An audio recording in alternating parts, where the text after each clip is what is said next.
Hello everyone, this is part 7 of What If Naruto Was Hashirama's Heir, and I hope you guys enjoyed this video and to like, to subscribe, to see more comment down below. Now let's start the intro. They call me a god. They call me a god. They call me a god. How could you not know the Gaki was a senju? Asked Jiraiya incredulously to Tsunade. Tsunade merely shrugged. The brat's 14 years old. Sarutobi-sensei sent me a letter every 5 years. I got one when the Kyuubi attacked, 5 years after that Naruto age 5, and 5 years after that one Naruto age 10. He sent me a fourth one about a year later, Naruto age 11, but I lost it escaping a debt collector, said a sheepish Tsunade, ashamed at losing important Konoha information. Damn, the brat has really wanted to meet you for so long, but at least you'll be back now, said Jiraiya as Tsunade nodded. It was time to head back to Konoha and everyone was ready to go. Jiraiya, Tsunade, and Shizune were all outside the city walls as Yugito was walking up to the trio. However, Naruto was nowhere to be seen. Where the hell is the Gaki? He's never late, not since I've been with him. You haven't seen Naruto, have you, Yugito? Asked Jiraiya. Yugito shook her head. No, Jiraiya-sama. I haven't seen him at all. He's not in trouble, is he? No, I wouldn't think so. You've seen the brat fight, he could take on damn near anyone. Plus we'd feel his presence if he was fighting someone powerful. Maybe I'll summon a toad to find him. You guys go ahead, we'll catch up, said Jiraiya. The ladies all nodded and began to walk away from Tanzakugai toward Konoha, chatting all the while. Jiraiya waited another 5 minutes until he decided to find Naruto. Right before he could bite his thumb to summon a toad, Jiraiya heard a shout and the sound of a person landing. I'm right here, shouted Naruto as he landed next to Jiraiya. Sorry about that. I got lost on the road of life, said Naruto as Jiraiya sweet-dropped at that excuse. Damn Gaki, you need to find a better excuse, said Jiraiya as he took notice of Naruto's attire. Trying to look like your sensei, eh? Nice scroll. Naruto had a huge scroll strapped to his back in the same way that Jiraiya did. He had put back on his Anbu uniform Son's mask and had a black strap across his chest that held the scroll to his back. Jiraiya noticed something special about the scroll though. Is that the scroll of seals? How do you have it? It was given to me by Gigi. Jiraiya Kyofu, godfather, said Naruto as Jiraiya's expression became one of shock. You read Sensei's letter then? Naruto nodded his head. Yeah, I did. Flashback, last night. It was around midnight and Naruto was sitting on his bed alone in his room. Yugito and Jiraiya had left to their own rooms and were sound asleep. Naruto dug into his backpack as he pulled out something. It was the envelope that Sarutobi had written to him. You going to read that now, Naruto? Asked Kurama as he was also anxious to see what was inside as well. No time like the present, said Naruto as he opened the envelope. It contained a letter as Naruto opened it and read the first line. Hello Naruto-kun. Here we go, thought Naruto as he read through the rest of the letter. Letter start. I wrote this letter in hopes that I would never have to let you read it because if you do, then I am no longer alive. This letter entails what I promised to tell you when you were 8 years old. That once you become strong enough, I would tell you about your parents. You were more than strong enough a while ago, but I kept prolonging telling you because I didn't know how you'd react. But no more of that because I promised to do it at the end of the Chunin exams. Your name, Naruto, comes from the book of you and your father's sensei, Jiraiya. Naruto. You are the son of Kushina Uzumaki and Minato Namikaze, the Yondaime Hokage. I know it's hard to believe, but yes, you are indeed his son. Minato couldn't choose someone else's child for the ceiling if he wasn't willing to sacrifice his own. Minato was a shrewd man, rarely doing something without reason. I'm sure there was another reason besides keeping the balance of power between the nations equal for placing the Kyuubi in you. There was probably an enemy shinobi who took the Kyuubi and set it on the village while your mother was giving birth to you. Yes, your mother was the Jinchuriki before you and the seal weakened during childbirth. We set up many security parameters to prevent that from happening. Not to mention that your father and mother were seal masters. It might have been hard to keep the Kyuubi at bay, but I believe they could have done it. That's why I believe that there was another shinobi there who interfered with the sealing. But that's just purely speculation. Maybe the Kyuubi did just get free. We'll never know as we weren't there. Your mother was a beautiful woman. Kushina was a very level-headed and often cheerful young woman. Even though she usually had a calm and kind demeanor, she did have quite the temper on her and occasionally lashed out at those that angered her. She was also fearless and more than anything, loved your father and you very much. Kushina is also special to Konoha as she is the first great-granddaughter of Mito Uzumaki and Hashirama Senju. This came to be because her grandmother, Hashirama and Mito's first child, was sent to Azushiogaku Hidden Edi village, the village that housed the famous Uzumaki clan where Mito originated from. She was sent there due to the agreement between Konoha and Azushio that a child of Hashirama and Mito would eventually be sent back to their village to live and cement our already strong alliance. Years later, as Mito, the first Kyuubi Jinchuriki, was reaching the end of her lifespan, Kushina was sent back to the village to become its second Jinchuriki. She had the chakra and ability to restrain Jinchuriki just like her great-grandmother. So you were indeed already related to Hashirama-sensei before you even discovered your Mokuton ability. I didn't have a lot of time to write this letter as it's about an hour away from the start of the Chunin exams, but I trust this answered your questions. I'm sure you're gonna grow stronger and even one day, surpass all of the Hokages. I entrust the village with you, Naruto-kun, please protect it always. I'll be looking down from above, so do impress. To help you on your journey, I've decided to give you a gift. A gift that was originally your forefathers. Please use it well and be sure to continue your dreams. When the tree leaves dance, one shall find flames. The fire's shadow will illuminate the village, and once again, tree leaves shall bud anew. Letter end. The letter came with a picture. A picture of a pregnant Kushina with Minato rubbing her belly. They both were looking happy and lovingly at Kushina's pregnant belly, which contained Naruto. Naruto cried a little bit as he looked the picture over. To-san, father. Ka-chan, mother, said Naruto. I really was loved. I had parents that loved me. Ka-chan is so pretty. We have the same eyes and she has beautiful red hair. I had a mother and father that wanted me. Naruto had several more tears fall from his face as he continued to look at the picture of his parents. There was a seal at the end of his letter, but he hadn't bothered opening it yet. Naruto, said Kurama until Naruto cut him off. You knew this whole time? Asked Naruto. You were sealed into my mother and my great-grandmother and didn't tell me. Kurama stayed quiet as Naruto continued to weep. I had my suspicions that I was his son. Who else has golden blonde hair like this? That's why I cut it this way. It was the only thing that made sense. But to actually see it and know it's true. I don't know how to feel. Naruto sat staring at the words written by Hiruzen for several more minutes until he heard Kurama speak again. Of course I knew. I could have told you, but that old man seemed like the one who wanted to. I felt it wasn't my right to take that away from him. Said Kurama. But the old man was right. There was interference that day. A shinobi who wielded the Sharingan. He took you hostage and separated your father from your mother. Since Kushina's seal was weakened at the time due to childbirth, he managed to rip me from the seal and control me with that detestable Sharingan. Your father eventually stopped me and managed to seal me into you at that point. Though it did cost your parents their lives as I attempted to kill you, but they jumped in the way. I'm sorry about that. Naruto sat for a few more minutes pondering Kurama's words. It's fine. You probably didn't want to be sealed again. I wouldn't want to either. But this guy you speak of, with the ability to control you with his Sharingan. Is he still alive? If so, could you point him out to me? Asked Naruto in a gravely serious tone at the last part. I'm not sure. But yes, I could if you ever came across him. Why? Asked Kurama even though he already knew the answer. I'm going to kill him for what he's done, said Naruto as Kurama grinned and nodded. Kurama wanted a piece of that bastard too. Nobody controls me with a Sharingan and gets away with it, said Kurama until he realized something. Except Madara Uchiha, who did it but died before I could get to him. He got away with it. But most people who control me with a Sharingan don't get away with it. Well, actually, Madara was the only one who ever controlled me with a Sharingan. So after we get that punk, only half the people who controlled me with a Sharingan will have gotten away with it. Finished Kurama as he got a slight laugh out of Naruto.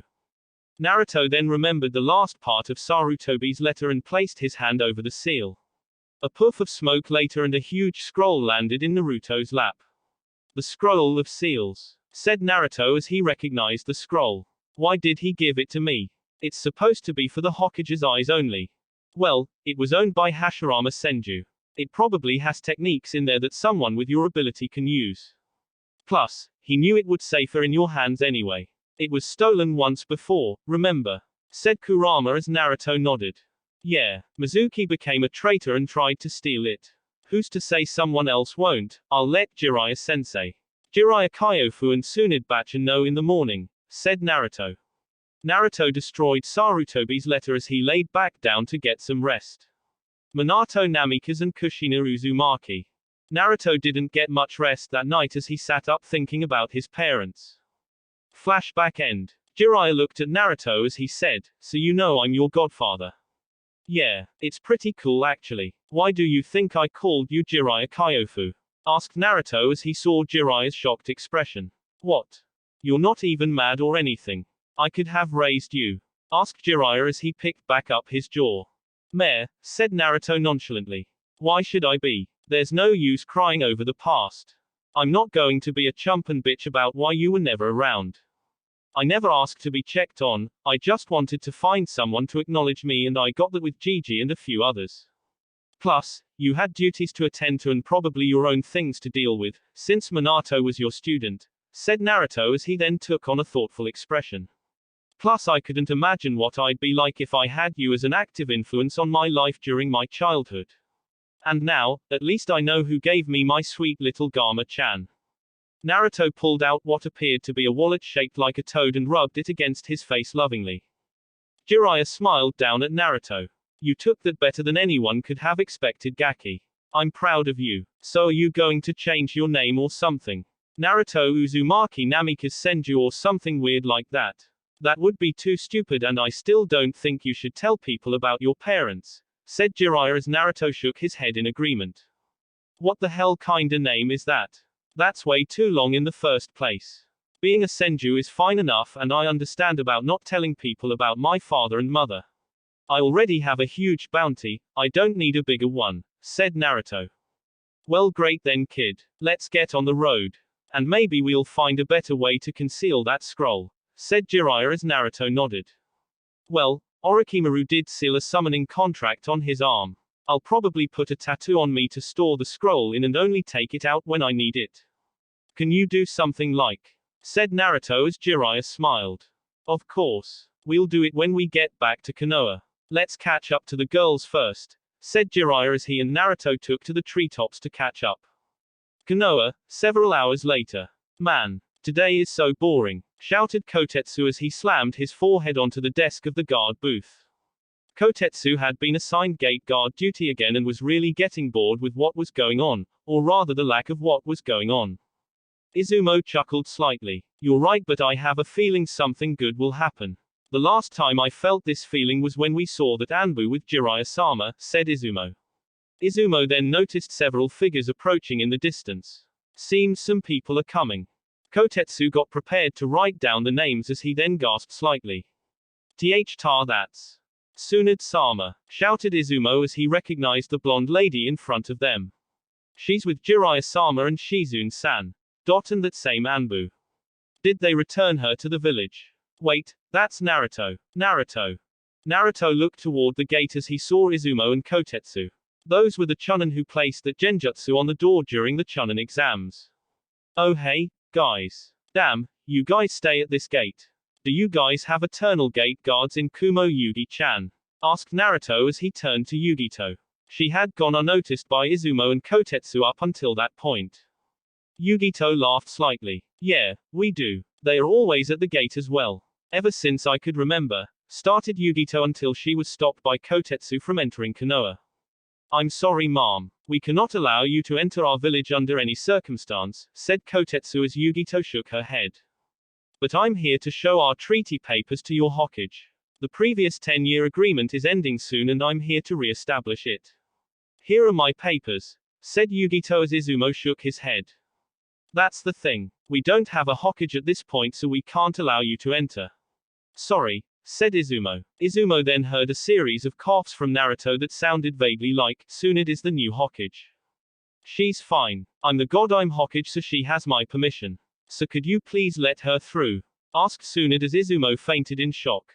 Yes, ma'am. God, I'm Sama, as you all were, said Kotetsu as he dragged Izumo back into the guard booth. The group of 5 and a pig headed toward the Hokage Tower as Kotetsu tried waking up his partner. Damn, Izumo. You were right, it did get interesting. Tsunade, Shizune, Jiraiya, Naruto, and Yugito all arrived in the Hokage Tower and were situated in Tsunade's new office.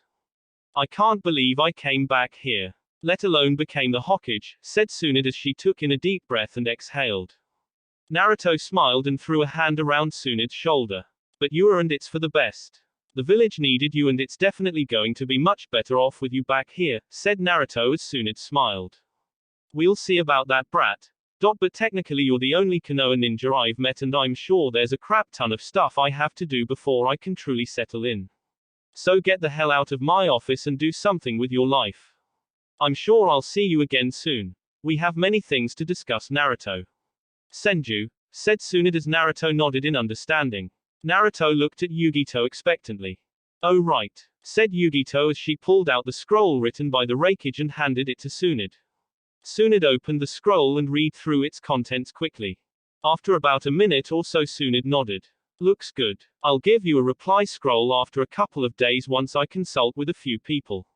For now, welcome to Konoha, said Tsunade as she smiled at Yugito. Yugito looked shocked. You're not even going to have someone watch me. I'm a foreign shinobi in your village. I mean no harm but really, said Yugito until she heard Naruto go through another fit of coughs. Though these coughs sounded like, I'll be watching you. Don't worry, I already have a ninja guarding you. He's right here, now get going Naruto and Yugito. I have things to do, said Tsunade. Shall we Yugi-chan? Asked Naruto as he held out an arm for Yugito. Yugito smiled at the gesture and linked arms with Naruto as they walked out of the office. Now, time to get to business. Shizune, please alert all shinobi of Chunin rank or higher that they will have a meeting with me personally as I need to get acquainted with the shinobi here. I'm sure the elders will be here to talk soon too, so be prepared for that. I'm pretty sure I'll have a coronation tomorrow. Damn, I hate speeches. Oh, and, said Tsunade. Jiraiya was trying to sneak out of the window but Tsunade grabbed his collar. Jiraiya, you're helping me. You got me into this mess, then you can help me get settled in. That's an order. Jiraiya cried anime tears as he was forced to stay and help out Tsunade. He had wanted to go do some research at the hot springs but was now stuck with Tsunade for the day. Naruto's apartment. So this is where you live? Asked Yugito as she sat upon Naruto's couch. Naruto had taken her to his apartment so he could change out of his Anbu uniform. This is home. Ever since I was 6 years old, I've been here, called out Naruto from his room. You know, kitten. That boy is probably naked in there right now. You should just walk in there right now, push him onto his bed and climb on top of the, started Yugito's bow until she cut her off. Yugito was blushing a serious shade of red. You know, this seems very suggestive, Naruto-kun, said Yugito as Naruto walked out of the room. Well, excuse me. I'm not that easy, Yugi-chan. You have to buy me dinner first, said Naruto as Yugito laughed slightly. He was wearing a simple gray shirt with a black Senju clan emblem on the back and black pants with black shinobi sandals. He left his forehead protector today as his hair fell slightly to cover his forehead and he put the scroll of seals into a smaller scroll which placed it in his ninja pouch. Let's show you Konoha, said Naruto as he and Yugito exited his apartment. You were just in the Hokage Tower and a little bit away is the academy, right over here. Naruto walked Yugito around Konoha pointing out places of interest, running through a little detail on each of them. As Naruto was walking Yugito around, he was being greeted by civilians calling him a hero. A hero, huh? Said Yugito with an interested smirk. Naruto smiled back. Something like that. Though I wouldn't call myself a hero. I was merely doing my job as any other ninja would, said Naruto as Yugito shook her head slightly. That's exactly what a hero would say, said Yugito. Her stomach then growled slightly as Naruto took notice. I know the perfect place for dinner, said Naruto still smiling as he touched Yugito's shoulder. The next instant, Naruto and Yugito vanished in a powerful shunshin. As they vanished, a person who had been stalking the two ever since she saw them looked up shocked at the quick disappearance. Naruto and Yugito's stalker blew the bang out of her face as she thought, Naruto-kun's back. But who's that girl with him? What the hell is she doing with my man? I have to get to the bottom of this, thought the person as she went around Konoha searching for Naruto again. Naruto and Yugito appeared on top of a building as Naruto jumped down back to the street. I will never get over how fast your Shunshin speed is. It's incredible, said Yugito as she joined Naruto on the ground in front of the restaurant. This is the place. Ichiraku's.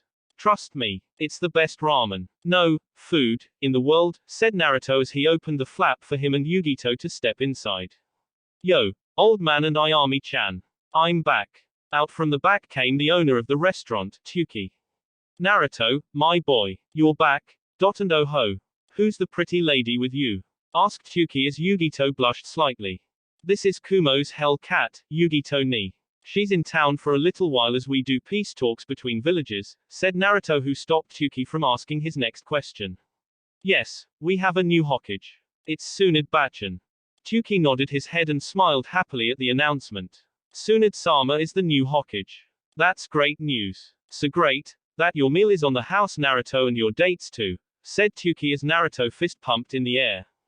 Hell yeah, shouted Naruto as he and Yugito ordered their food. As they sat and ate, several figures were spying on them. Holy shit, said one of the spies with a small dog on his head barking in agreement. Naruto sure knows a hot chick when he sees one, get it in bro. As he said that he was elbowed in the side by a blonde. Shut up Kiba, we're here to find out what that girl wants with my Naruto-kun, said the blonde as a pink-haired girl agreed. Ino's right Kiba. But sheesh. That chick is amazing. She's everything you want to be Ino. She's got the curves, the style and, started the pink-haired girl until she was cut off by Kiba. Boobs. Not like the girls from our class like Sakura and you, Ino. All flat-chested and underdeveloped, said Kiba as he realized Akamaru was gone. Akamaru. Where'd you go boy? Kiba heard Akamaru bark several feet away. Idiot. Why would he call me a? Thought Kiba until he was hit by a huge amount of killing intent. What was that Kiba? Asked Ino as she cracked her knuckles. You wanna repeat what you said about girls from your class, specifically me and Sakura? Finished Ino as Sakura cracked her knuckles too. I said, shit, said Kiba as he got pummeled to the floor by a righteous Ino and Sakura. As Sakura and Ino were pummeling Kiba, they didn't realize they had their own audience. Sakura and Ino-chan. Ino and Sakura froze at the voice. Mid-punch Ino looked up with a smile. Naruto-kun. Hi. Fend you get back, said Ino as she straightened up along with Sakura. Not too long ago. Why are you beating down on Kiba? Asked Naruto as Ino and Sakura smiled sheepishly. Before they could answer, Kiba beat him to the punch. Cause they're jealous of the hot girl beside you, said Kiba. Yugito laughed slightly as Naruto looked amused. Well then, this is Yugito, a Kumo ninja. She's here to negotiate a treaty between our villages. Yes, we have a new Hokage. It's Tsunade Bachan, said Naruto as Sakura perked up. Tsunade. Tsunade as in Tsunade Senju, one of the three Sannin. She's here, asked Sakura as Naruto nodded. Sakura took off at that announcement. She was a budding medic nin and who better to talk to than the greatest one in the world. Kiba had already stumbled away leaving Ino alone with the other blondes. Ino smiled awkwardly as she said, well, I think my father needs me at the flower shop. Bye. Finished Ino as she took off. Yugito smirked slightly, seems someone is a woman killer. I hope your little stalker didn't think we never noticed her before just now, said Yugito as Naruto shook his head slightly with a smile. Naruto noticed the sun going down and got another idea. Hey, Yugi-chan, you want to see my favorite spot in all of Konoha? Especially during this time of day. Naruto didn't wait for Yugito to answer as he grabbed her hand and vanished in another Shunshin. Several minutes later, Yugito understood why this was Naruto's favorite spot. It's beautiful, said Yugito. Naruto had taken him to the top of the Hokage monument on the Yondime's head to watch the sunset. Naruto smiled slightly. Yeah, it is. I come up here just to watch it all. My village and the view of the sunset that paints it a beautiful shade, said Naruto as he didn't notice Yugito staring at him. He's so amazing, and doesn't even realize it, thought Yugito as her Bayu nodded in agreement. You could make him realize kitten, said the Nibi as Yugito became confused internally. Sensing her Jinchuriki's wonder, Nibi decided to elaborate. All you have to do is tear his clothes off and ride him until he started the Nibi until she was cut off by Yugito. Thank you Nibi, thought Yugito as she and Naruto watched the sun go down. Eventually, Yugito yawned slightly and it didn't escape Naruto's attention. Tired? Asked Naruto as Yugito nodded slightly. Well, let's get you to a bed. Naruto and Yugito stood up as Naruto gestured for her to get on his back. You do realize I can walk to a hotel, right? Said Yugito even though she still climbed onto Naruto's back. Naruto smirked slightly and began to walk down the mountain face using chakra to stay attached to it. I know. I just have this fetish for carrying beautiful women. Sorry about that, said Naruto with a smile. Yugito blushed again as Naruto continued to a local inn in Konoha to drop Yugito off for the night. 2 days later. 2 days had passed since Naruto returned to Konoha with Tsunade. Konoha introduced her as their 5th Hokage the day after their arrival. After her coronation, Naruto took Yugito to the hospital to meet Sasuke. Sasuke had been in a coma since Itachi used his jutsu on him. Tsunade had healed him earlier and Naruto decided to visit his friend. The visit was cool. Sasuke kept calling Yugito Naruto's girlfriend but they denied it every time. The only weird thing about the visit was that Naruto almost knocked over an old man with a cane. The old man had bandages around his right eye and an X on his chin. Upon asking Sasuke who that was, Sasuke said he had no clue, just a civilian trying to make sure he was fine. Naruto nodded his head but kinda was wondering if that really was what happened. Today though, Naruto and Yugito were headed to Tsunade's office. Naruto had been summoned by a hawk telling him to come and bring Yugito as well. Naruto and Yugito arrived in Tsunade's office to see Kakashi, Sasuke, Asuma, Shikamaru, Kurenai, and Shino standing in front of Tsunade's desk. Seated in Tsunade's desk was Tsunade herself with Shizune and Jiraiya standing behind her. Shikaku Nara, Konoha's Jonin commander, was also in the office along with Konoha's council, Homura Mitokado and Koharu Utatane. Naruto stood beside Sasuke as Tsunade addressed everyone. Nice to see you arrive, brat. Now we can get this started. I have gone over the recommendations and performances from the recent Chunin exams. You 4 did extremely well. Shikamaru Nara, for your well-thought-out strategy and excellent use of your clan's jutsu and know-how of when to get away, you are being promoted to Chunin. Come get your flak jacket, said Tsunade as Shikamaru lazily walked over to Shizune to grab his new jacket. Shikamaru sighed as he grabbed his flak jacket. Troublesome. Now I have to do more missions and they'll be harder. Troublesome, said Shikamaru as Asuma patted him on the back. Damn, he's lazy. Didn't even get excited, thought Tsunade as she moved on to the next genin. Shino Aburame, for great planning against your opponent and amazing prowess in your family's jutsu, you are being promoted to Chunin. Come get your flak jacket, said Tsunade as Shino moved to get his flak jacket. Thank you Hokage-sama, said Shino as he grabbed his flak jacket and moved back beside a smiling Kurenai. Sasuke Uchiha, for a great display of taijutsu, genjutsu, and ninjutsu. Great mastery of fire techniques and your dojutsu, along with finishing your matches with efficiency and your help during the invasion. You are being promoted to Chunin, come and grab your flak jacket, said Tsunade as Sasuke smirked slightly. Sasuke walked up and grabbed his flak jacket as he said, thank you. Sasuke then turned to Naruto, told you I'd get my flak jacket before you. Naruto chuckled slightly at Sasuke who walked back beside him. Naruto Senju, said Tsunade as Naruto looked on excited at this moment. For a great display of ability well above Genin level, maybe even Chunin level. Including the controlled use of your Beiyu, the display of a Kekai Genkai only seen once, and your assistance during the invasion. I hereby promote you to Chunin. Please come get your flak jacket. Naruto strode over to Shizune and grabbed his vest as he also got a hug from Shizune. Naruto walked back beside Sasuke as Tsunade smiled at her new Chunins. Congratulations to all of you for your promotions. The Konoha proud, said Tsunade. Shino and Kurenai, you may leave. I have something for these 3. Finished Tsunade as Kurenai and Shino nodded and exited the office. Koharu, Homura, and Shikaku also left as this part had nothing to do with them. Good. Now that they're gone, Shikamaru, I have a letter for you. It's from the Fire Daimyo asking for you to become one of his personal guardians. It's up to you, so think about it and give me your answer before the week is up, said Tsunade as she handed Shikamaru a letter. Troublesome, said Shikamaru as he grabbed the letter and left along with Asuma. Yugito ni. I have a response for you to return to your rakeage when you go back. I'm certain that will be within the day, so have a great trip back. It was a pleasure getting to know you, and I'm certain I'll see you again. I need to speak to Sasuke and Naruto in private for a second, so if you could please wait outside for a little bit. I'm sure you want to say goodbye to your boyfriend, so I'll try to get him out quickly, said Tsunade as she handed a blushing Yugito a scroll as she then exited. As soon as she left, an Anbu in a tiger mask appeared from the floorboard. Naruto recognized the Anbu immediately. Tora-sensei. Does this mean it's time? Thought Naruto.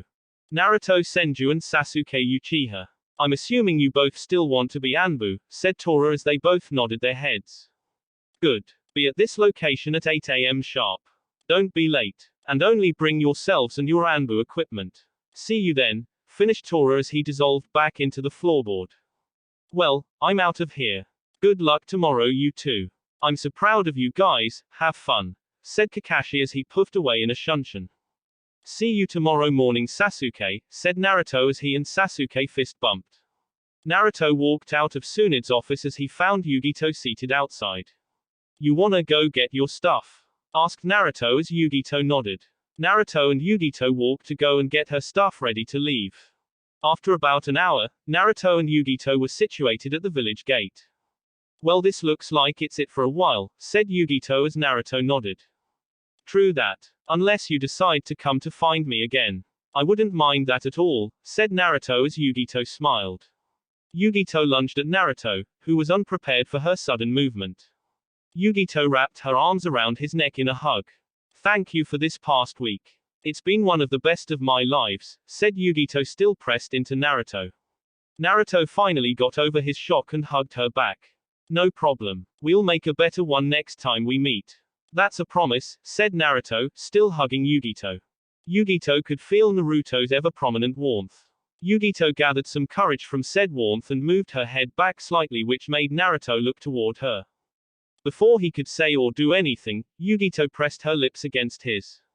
It was a fast kiss and barely more than a peck. It did, however, let Naruto feel Yugito's soft lips, and he even tried to lean back in to continue it, but Yugito spoke first. Don't tell anyone that happened. That was just my way of saying thank you, don't look into it, said Yugito as she walked away from Naruto. Or do. Either or is fine with me. Naruto watched Yugito turn and walk away. As she walked away, Yugito was swaying her hips ever so slightly, and Naruto couldn't help but notice every curve of her perfect body.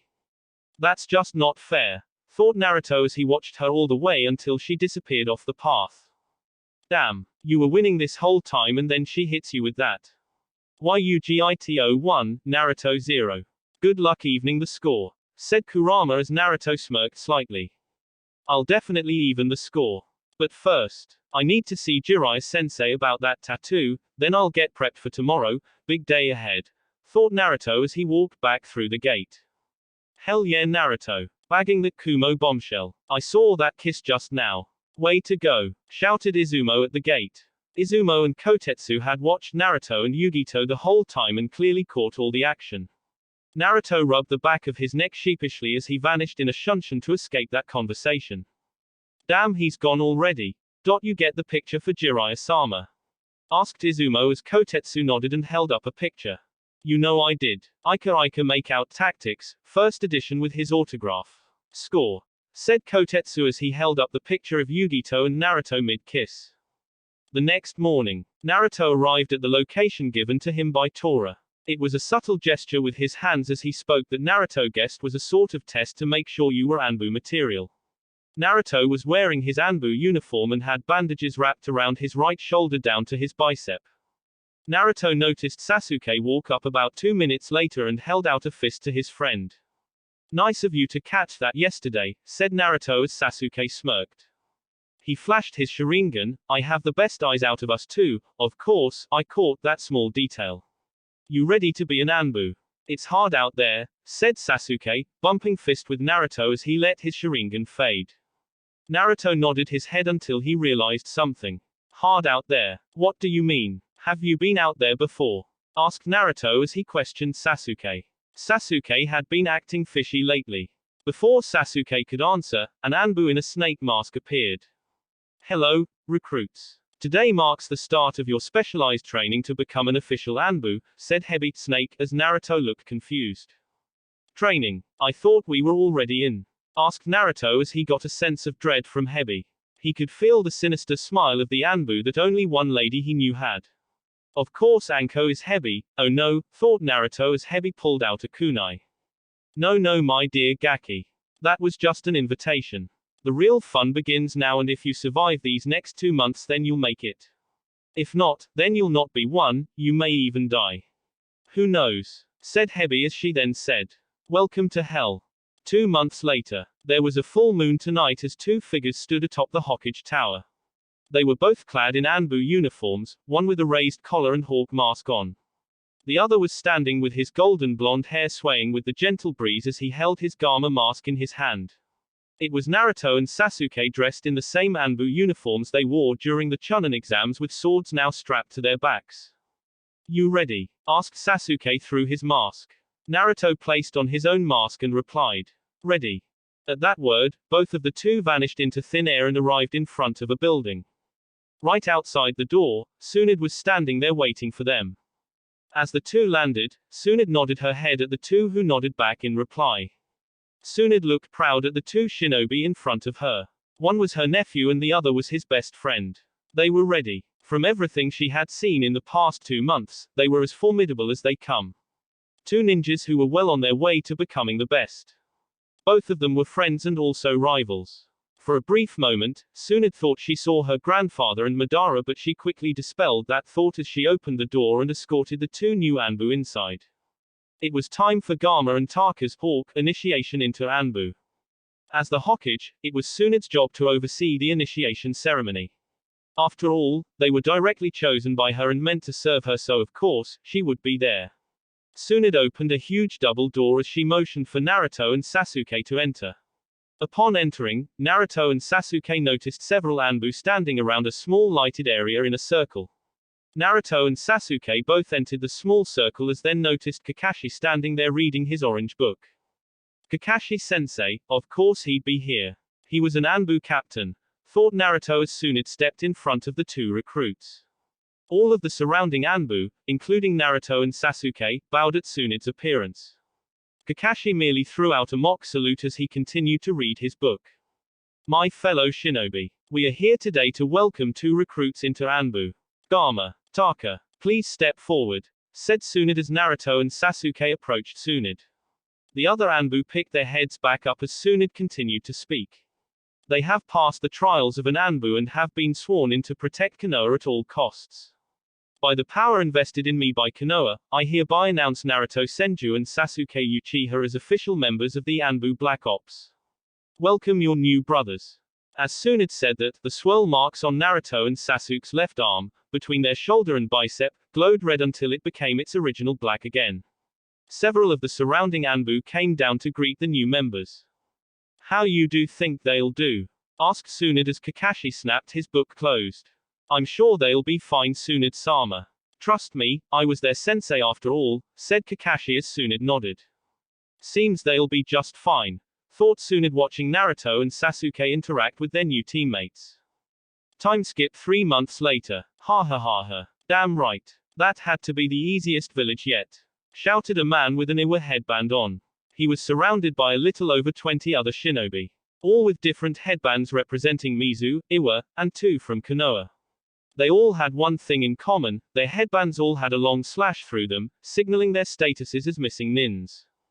A Mizu shinobi laughed. Of course. A civilian village like that can't stop a group of shinobi. Especially with our invincible leader, Aoi. Matter of fact, said the missing nin as he looked toward a cage filled with women of various ages. I think I'll take one of our captures for a spin. A few others nodded their heads in agreement and joined in. As the men approached the cage, the women screamed in fear. While that was taking place, an Anbu with a toad mask appeared in the treetops above them. Directly opposite of him, another Anbu in a hawk mask also appeared. To their left and right, an Anbu with purple hair and a cat mask appeared along with a bird-masked Anbu. The cat-masked Anbu was the captain of the squad, Yugao Azuki. A capable Kunoichi and experienced Anbu captain. She is an expert Kenjutsu user and the leader of the group of 4. Over a small radio, Neko Cat began handing out orders to her squad. Gamma, secure the women and find our target, Aoi Rokusho. Tori, Bird, move the women to safety. Taka and I will eliminate the rest. Go, shouted Neko as all of the Anbu sprung into action. Hurry up Aoi and open the gate, shouted an angered Iwa ninja toward a Konoha missing nin in a Chunin flak jacket. He looked to respond until a wooden dome appeared in front of the women, completely blocking him off from the missing nins. Gamma landed on top of that wooden dome holding the snake seal. Mokuton, Mokujo Heiki, wood style, wood locking wall, thought Gamma as Tori appeared behind the wall to get the women to safety. What? Konoha Anbu, thought Aoi as he was cut from his musings by the sound of birds chirping behind him. Aoi turned to see Taka rip through a shinobi with a chidori and Neko slice cleanly into another with her katana, both died on the spot. Shit, they found me. Oh well, thought Aoi as he yelled out orders. Intruders. Fight until we kill them all. The group of men cheered as they all separated to face off against their foes. Aoi pulled out what appeared to be the hilt of a sword as he looked toward the Anbu standing on the domed wall. With Taka flung the dead shinobi off of his hand as he let his chidori dissipate. Upon doing so, he noticed 8 shinobi staring him down, all hailing from Mizu. Hey, let's see if those from Mizu dance well, said Taka, turning his face to look at all of them behind his hawk mask. Dance. Whatever. You are so dead meat for killing Kajika, said one of the ninja as he went through several hand seals along with the others. Sutan, Mizurapa, water style, violent water wave, shouted the group of shinobi as they fired a powerful jet of water at the purple-masked Anbu. The combined attack created a huge depression in the earth as everything in its path was destroyed. Seeing no trace of the Anbu, the missing nin laughed. That sure was easy. Let's go help out the others, said the ninja as he turned to head toward another opponent. However, upon turning, he came face to face with a white mask that had an enchanting red glow coming from the eye holes. How did he survive? Thought the shinobi until he fell into a deep sleep from being placed under a genjutsu. Taka threw a kunai into his head to make sure he was finished. He then turned to the rest of the group as his hand sparked with electricity. Taka took off, tearing into the rest of the Mizu shinobi with gusto. He dealt with his group easily as they were no better than genins. With Neko, seems Aoi was hanging out with only genins. This will be an easy recapture, thought Neko as she jumped to dodge an Iwa shinobi's sword slash. While still in midair, Neko swung her sword in a counterclockwise circle, leaving after images of her sword all the way around. Obarazukio, hazy moon night, said Neko. She then swung her sword forward as she landed and sprinted through the 10 shinobi surrounding her with incredible speed. There were after images of her cutting the surrounding Iwa shinobi, who all received powerful slashes or stabs in vital areas at roughly the same time seemingly, sending them to their deaths. Neko then placed her hand on her radio. Taka, when you finish up, assist Gamma. I will help Tori with getting all the women away, said Neko. Hearing a HN on the other side of the radio from Taka, she scoffed slightly. Disrespectful brat. Neko took off to assist Tori in evacuating the women as Taka went to join Gamma in facing off against Aoi and his group. With Gamma, hey, asshole, what the hell do you think you're doing? Those are our women, said an angered Iwa ninja as he stared at the toad-faced Anbu. Another shinobi actually managed to recognize that the Anbu used Mokuton and grew fearful. Before he could speak, the Anbu spoke first. Aoi Rokusho, Chunin level missing nin from Konoha. Wanted for stealing the Raijin no Ken sword of the Thunder God. Please come peacefully and you will be given a fair trial. Aoi smirked slightly. Ha, you couldn't take me back even if you used force. I know who you are. There are only 2 Mokuton users left and you're the one with the golden blonde hair. Naruto Senju, Jinchuriki of the Kyuubi. Despite your impressive skill set, you should know that this sword makes its wielder invincible, said Aoi as the sword hilt he had pulled out, burst with yellow lightning taking the shape of a sword. You won't be able to stop me, no matter how much you try. This sword can cut through anything.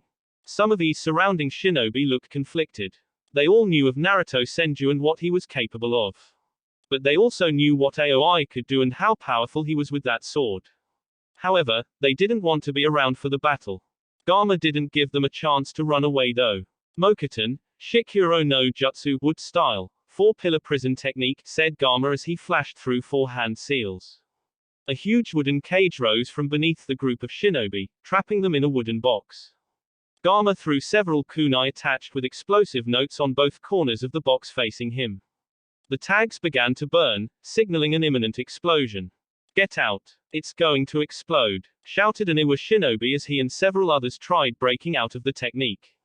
Their attempts were futile as the wood was infused with chakra and incredibly durable. Shit. Boom. The wooden box exploded violently as pieces of the wooden box and body parts were thrown everywhere. Gama scanned the surroundings to check for any survivors. Aoi had escaped the durable prison by slicing through it with his sword.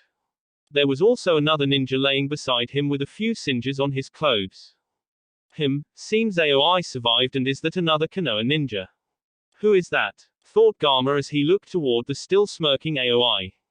"I can cut through your wood. You won't get me with a simple trick like that," said Aoi. The smaller Konoha ninja beside Aoi stood up and proceeded to run away from the danger.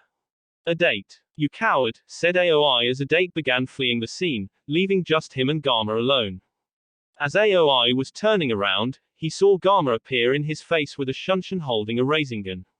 Gama's hand began to come forward as he sent his Rasengan into Aoi, who was surprised by the quick movement of the toad-faced Anbu.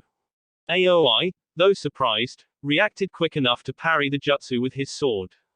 Gama's Rasengan and E's Thunder God sword clashed for a few seconds until Aoi smirked slightly.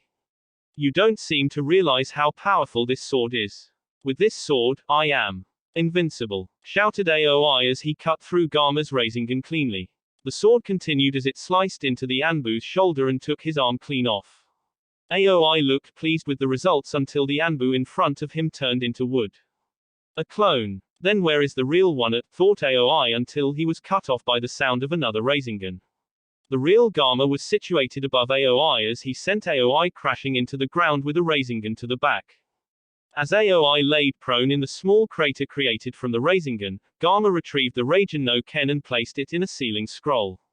Gama then placed his hands in the snake seal as he created wooden stocks around Aoi to keep him from moving.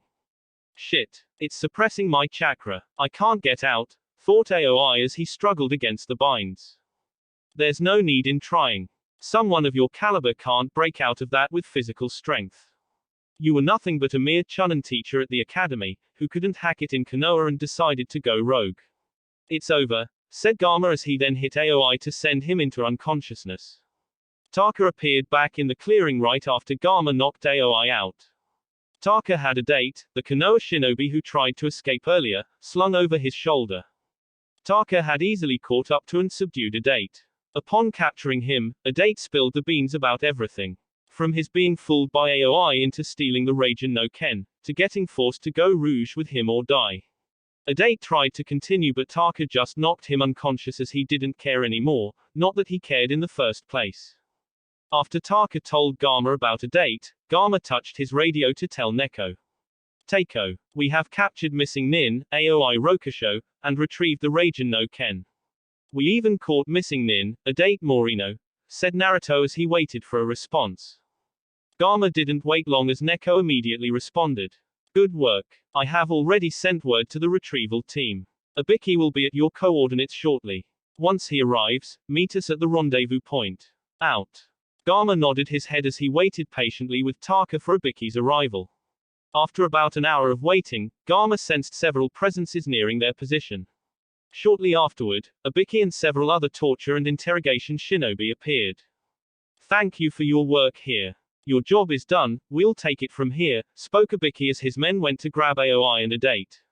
Gama and Taka nodded as they both leaped off into the forest to meet back up with the rest of their squad. As a date and Aoi were being taken away, Abiki couldn't help but feel happy on the inside. One being, his little brother was still alive. A date Morino is Abiki's younger brother and even though they had the differences, they were still family. The second being, the man who caused all of this, Aoi Rokusho, was now in his custody. He was the man who stole his brother away from him and scarred his head with the Raijin no Ken as he was leaving the village. Oh, Aoi was about to become Abiki's bitch and he would hold no mercy toward him. One day later, it was near 7 o'clock in the evening as several people were situated in the Hokage's office. Squad 3 stood in front of Tsuned's desk as Tsuned sat behind it reading their mission report. After a minute or so, Tsuned nodded her head at the results. Another mission success. Great job Squad 3. You have a day's rest. Dismissed, said Tsuned. At the word dismissed, the squad nodded and disappeared, except for Gamma. Tsuned noticed him still standing there and looked confused slightly. Hokage-sama, if we could have a word in private, asked Gamma as Tsuned understood the seriousness behind it. Tsuned waved to her two assistants, Shizune and Sakura, that they were done for the day and could go home. As they both left, Gamma smiled behind his mask at Sakura. She had made a great impression on Tsuned and had got taken on as her pupil. Sakura was blossoming well under her guidance and had told him that she'd catch him and Sasuke soon. Sakura was determined to not get left behind. When the door to Tsuned's office shut, Naruto took off his mask and took in a deep breath. He then slumped into the chair in front of Tsuned's desk as he let that breath go. Tsuned smiled at Naruto's antics. Even though he had joined a serious organization like Anbu, he was still a person, a regular person. So what's up, brat? What did you want to talk about? If it's about the scroll of seals sealed into your arm, said Tsuned as she looked at Naruto's right arm which had a large orange fox with 9 tails coiling around his shoulder down to his bicep. It's fine. Like I told you before, Sensei wanted you to use it and I do not need it. It's all yours. Naruto shook his head slightly. No Bar-chan, it's not about that. I was just wondering, have you noticed anything fishy about Sasuke?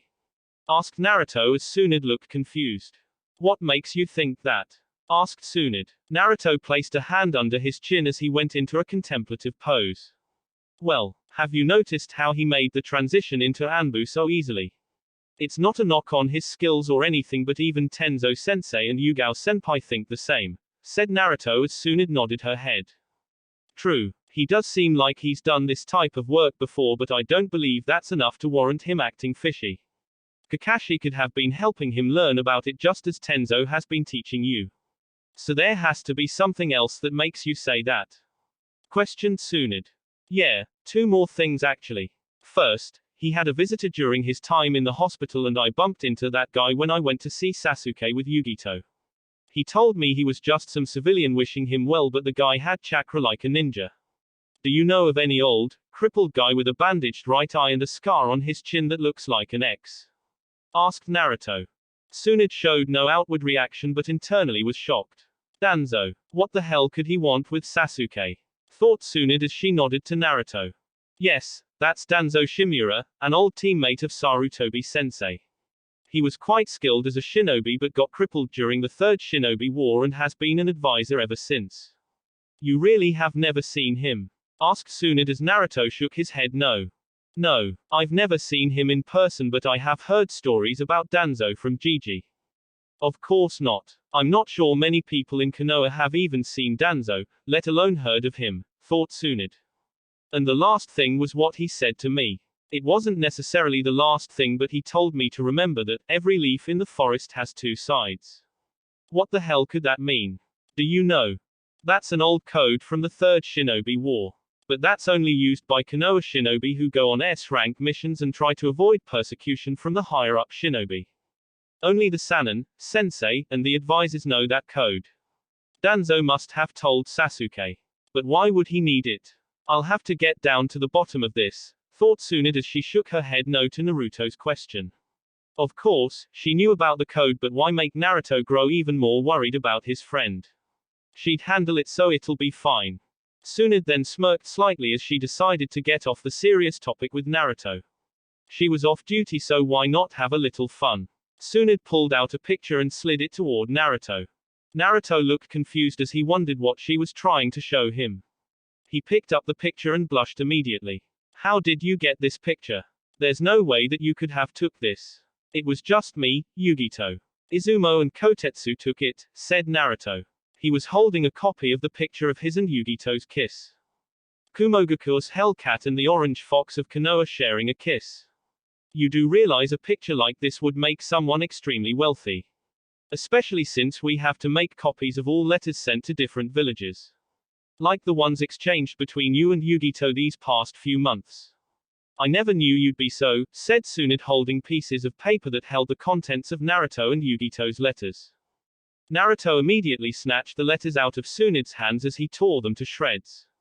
Tsunade just smiled at his antics as she held up more copies. You think I didn't make copies, brat? You're just lucky, said Tsunade as she held up the original photo Izumo and Kotetsu had and the letters between Yugito and Naruto. I got the originals before Jiraiya could get his hands on them. You owe me, brat. Naruto let loose a breath he didn't realize he had. He'd have been in one of Jiraiya's books had his sensei gotten that photo or those letters. What would I owe you, Bar-chan? Asked Naruto as Tsunade smiled slightly. I heard that you, Jiraiya, and Gamabunta all got drunk in the forest together one day, sometime during the Chunin exams. Drunk off of some special mount. Myoboku fire sake, said Tsunade as Naruto looked dumbfounded. How could you hear about that? That was months ago, Bar-chan. Asked Naruto. Jiraiya told me. You were the first to get to try the Toad's special sake besides the Toad's. Jiraiya also told me it was the best damn sake he'd ever had. Well, I want a taste. Give me a monthly supply every month and we're even, kiddo, said Tsunade. Every month. Why can't I just do it once? Started Naruto until Tsunade held up the evidence again. Blackmail. Kuchios, said Naruto as he wanted to summon his baby-sized friend, Gamakichi. Yo, came the deep voice of Gamakichi as he appeared from the smoke. Hey, Gamaki, holy hell. You got big? Questioned Naruto as he was looking eye level with his favorite toad companion. Gamakichi had grown so big that instead of him riding Naruto's head, Naruto could now stand on his. Hey, you humans are just slow. What do you need, bro? Questioned Gamakichi as Naruto got over his shock and told him the plan. You're crazy. But okay. If this doesn't work out and I get caught by Dad, I'm blaming you, said Gamakichi as he disappeared in a puff of smoke. Good choice, Gaki. Wanna get hammered? Asked Tsunade as Naruto smiled slightly. Why not? It's been a hectic 6 months, said Naruto, prepared to bring back Gamakichi with Gamabunta's sake. Somewhere under Konoha. You know your mission, correct? Came the voice of a shadowed figure. The figure was speaking to an Anbu with a raised collar and a purple hawk mask on. Hi. They will be coming tonight and I will begin my mission, said Taka as the figure nodded his head slightly. Do not fret about the Senju boy. I have safeguards in place to ensure your arrival. Just make sure you're late so you don't have to kill him early. I need you to gain his trust so Konoha can get Orochimaru's secrets, said the figure as it turned away.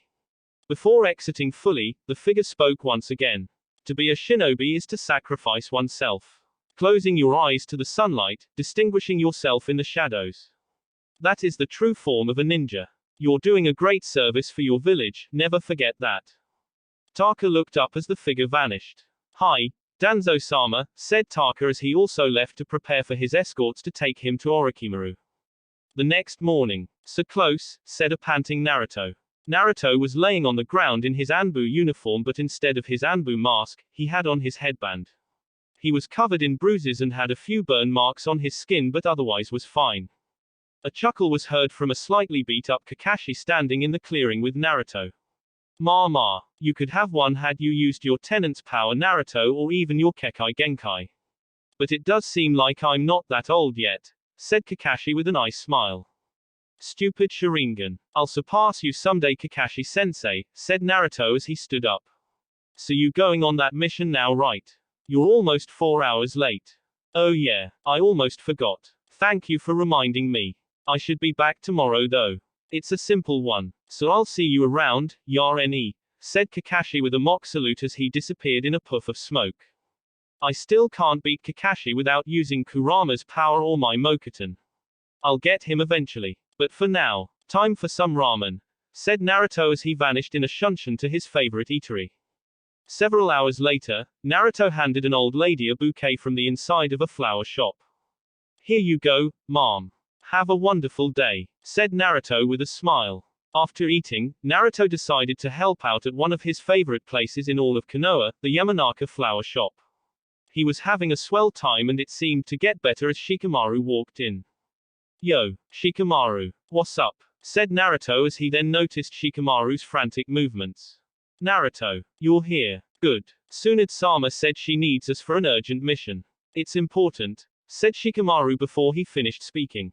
Naruto had appeared next to him and shunshined him to Tsunade's office. After appearing with Shikamaru in tow, Naruto noticed Kiba, Choji, and Neji standing there with him. What's going on, Bar-chan? Asked Naruto. Tsunade looked toward Naruto with a very serious demeanor. Sasuke has left the village, said Tsunade as Naruto looked ready to snap, but she stopped him. We're not sure if he was taken or not, but Sakura claimed to have seen him walking toward the village exit, and we'll have to assume the worst. Kiba and Neji here will help you track him. Shikamaru is here to help with planning, and Choji is extra muscle. Your mission is to capture Sasuke and bring him back alive, if possible. Sorry that we couldn't get any more manpower for this mission, but you all are the best I've got at the moment. Naruto, you're the leader of the mission, so please make haste. And be careful, finished Tsunade as Naruto nodded his head. You guys ready to leave?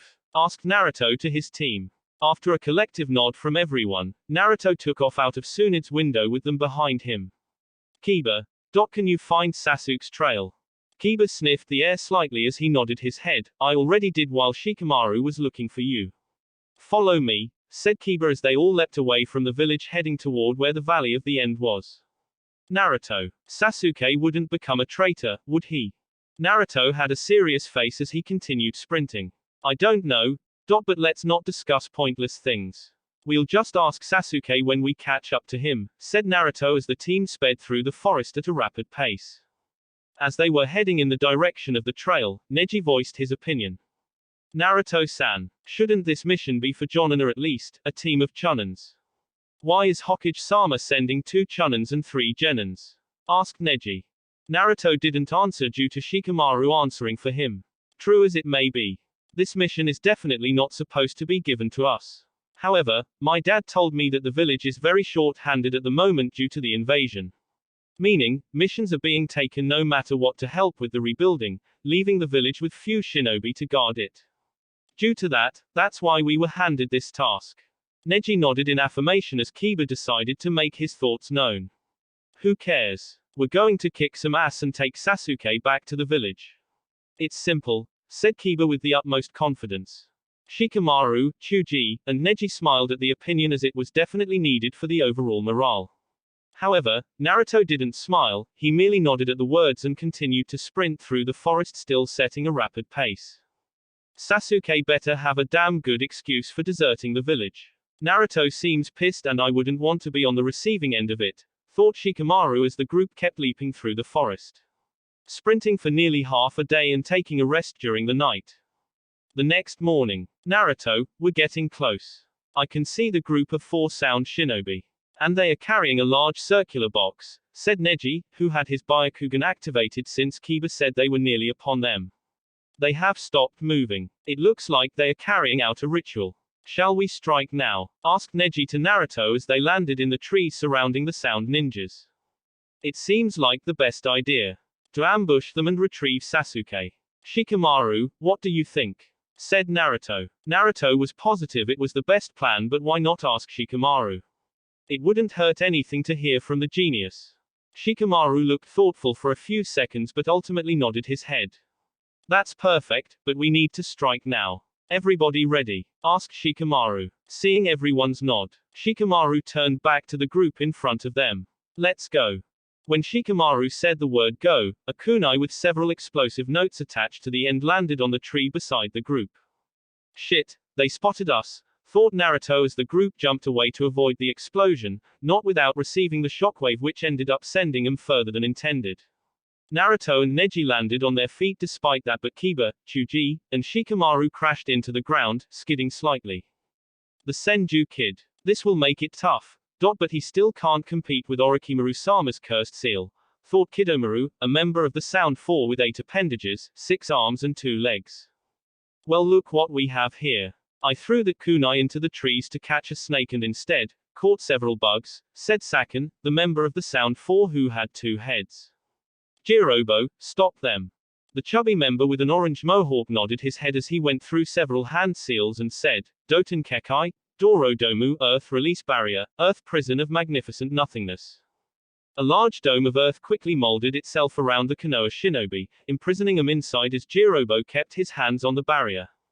Go ahead. I'll finish this. We need to get the Uchiha to Orochimaru-sama, said Jirobo as his teammates nodded and took off into the forest. Jirobo then felt his dome get smashed in several places but only smirked. It's impossible to get out of this dome. Just give up. Damn. My Chuga passing fang did nothing to it but leave cracks. And even then, it's self-repairing. What do we do? Asked Kiba. Kiba's right. This dome is sturdy and I can even feel it siphoning off my chakra. How are we going to get out? Thought Shikamaru. Shikamaru then noticed that an area of the dome had recovered slower than the exact opposite side of the dome. That's it. The dome is weaker on that side, possibly due to him being on the opposite. If we hit it hard enough, we should be able to get out. Now all we have to do is Rasengan, shouted Naruto as he smashed his jutsu into the side of the dome that repaired the fastest. Shikamaru knew it'd be useless until he saw Naruto shrouded in the Kyuubi's chakra. Naruto blasted an enormous hole directly where Jirobo was holding his hands. Due to Naruto's powerful attack and Jirobo being so close in proximity to the blast zone, he was sent flying back and smashed through a tree. What the hell? That was so ridiculously powerful, said Kiba, confused at Naruto since he had 2 tails of the Kyuubi's chakra. I thought you said you could only use 1 tail. Yeah, I did too. But how come I accessed 2? Kurama questioned Naruto internally to his inner demon. Is the seal weakening maybe?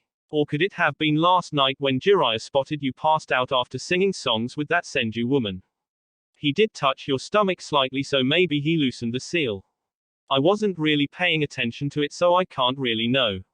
You'll have to ask him, said Kurama back to Naruto. Kurama could sense Naruto's next statement and decided to quell it before he said it. It's all right. You have proven yourself more than enough to have more access to my power. Though I think he only loosened it to give out 4 tails of power. Thanks, Kurama. And to finish him, thought Naruto as he charged up another Rasengan, which took on a purple hue due to Kurama's chakra. Naruto vanished in a shunshin to appear above the downed Jirobo and smashed the jutsu into his face. Jirobo was down for the count, there was no coming back from that, even if he had used his cursed seal. Naruto let his shroud fade as he turned back to his teammates. Let's go. There's no time to waste, said Naruto as the 5 took off once again in hopes of catching Sasuke. Naruto, said Shikamaru as they continued to leap through the forest. If we want to catch Sasuke, it'd be better if we split up from this point moving forward. There are only 3 of them left and we still have 5 people, 6 counting Akamaru. Neji, can you take one of them alone? Seeing Neji nod, Shikamaru was going to continue with his plan until Kiba spoke up. I can take one alone too. But I won't be alone, I have Akamaru with me, said Kiba, getting a bark of agreement from his canine friend.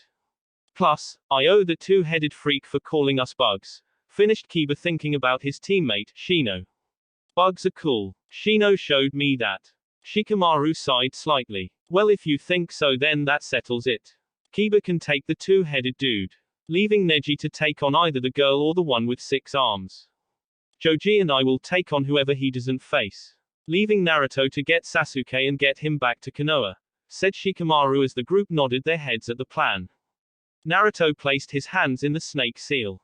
Moku Bunshin no Jutsu wood clone technique, said Naruto as he created several wood clones. Just in case, I'll be able to help. You never know, Orochimaru could send him assistance. The group continued to leap through the forest to enact Shikamaru's plan. Naruto, Choji, and Shikamaru stood across the redhead girl member of the Sound Four as Sasuke was nowhere to be seen, nor was the rest of their respective teams. Neji had stayed back to take on the 6-armed member of the Sound Four. Kiba had taken the 2-headed member off the cliff and was battling him alone as well. Naruto, Shikamaru, and Choji had continued to pursue the last member, but upon arriving, they were met with another Sound Shinobi. He left Tayuya, the redhead girl, to stop the last 3 Konoha Shinobi while he continued on. As they were staring her down, Shikamaru spoke to Naruto. Don't worry, Naruto. Choji and I will handle her. You go get that new guy and bring back Sasuke. We'll be fine.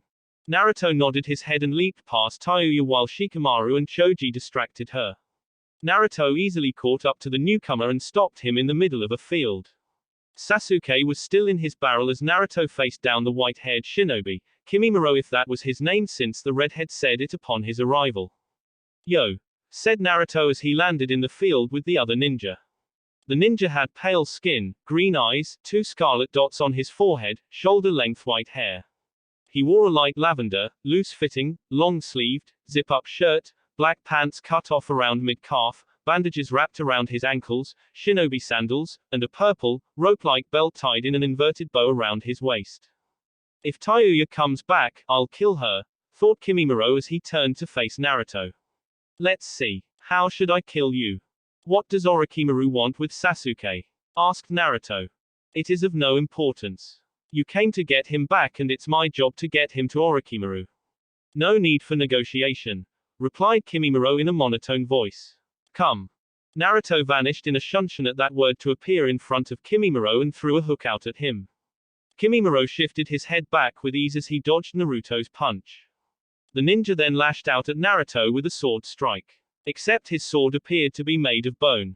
Is that bone? Thought Naruto as he backflipped away to dodge the slash. Do you have a Kekai Genkai? Seems you aren't as weak as I thought. It is the Kekai Genkai of my clan, the Shikotsumiku Dead Bone Pulse. It allows me to freely control the bones in my body and I'm the last of my clan, making me its last user, said Kimimaro as he held up his bone sword. So basically you can manipulate your bone structure to use for combat. I'm sure you can also freely control how dense those bones are because if they were just regular bones, it'd do you no justice, said Naruto as he prepared to use a technique. However, before he could move his hands, the barrel holding Sasuke began to emit a purple smoke. After a few seconds, the barrel exploded and a huge plume of smoke billowed out. When the smoke died down, Sasuke could be seen standing with his back to Naruto. Sasuke's appearance had changed though. Instead of his normal black hair, it was much longer, down his back and took on a blue hue. His skin also took on a darkish gray hue. Eventually, it all receded into the seal on his neck. Sasuke. Sasuke heard the voice and knew immediately that it was Naruto. Sasuke turned his head to look at Naruto with his Sharingan active. Without saying a word, Sasuke immediately leaped off to where Orochimaru would be. Kimimaro looked at Naruto as he said, seems your friend wants to go to Orochimaru off his own free will. There's nothing you can do about that, so just let him leave and die by my hands. Naruto had closed his eyes when he saw Sasuke leave.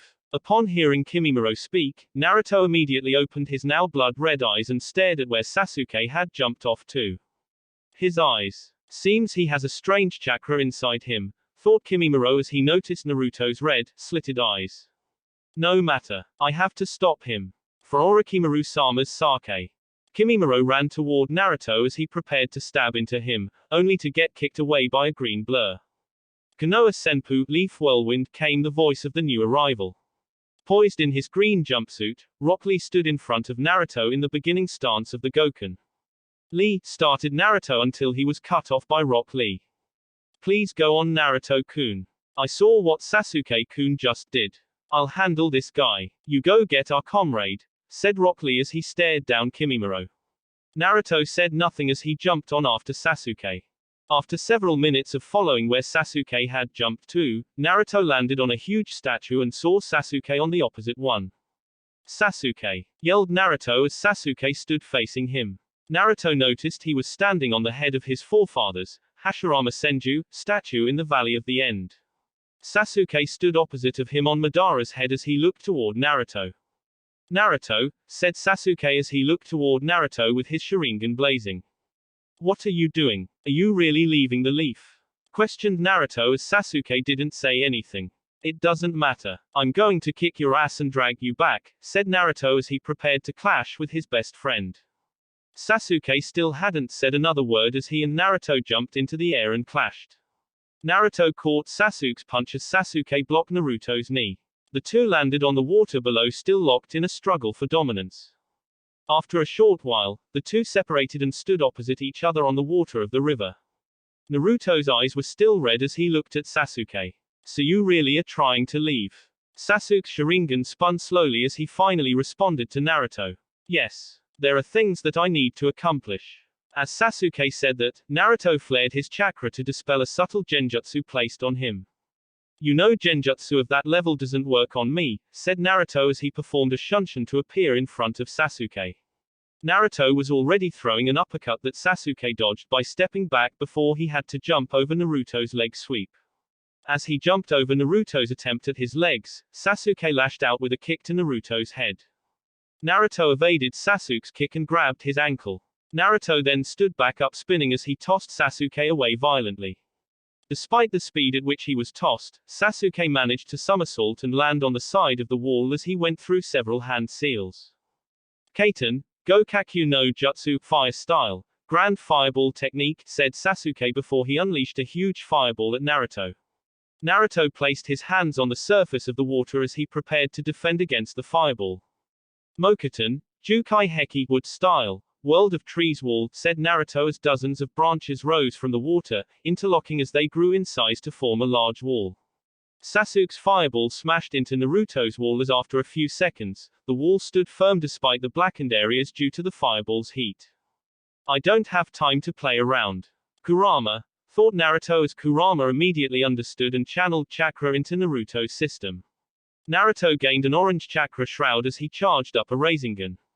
Naruto took off to charge through his wall. As Naruto burst through the wall, he was met by Sasuke, who had charged up a Chidori with Naruto's same intentions.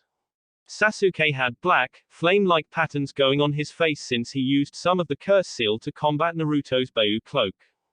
Chidori and Rasengan clashed against each other as the two battled for dominance once again.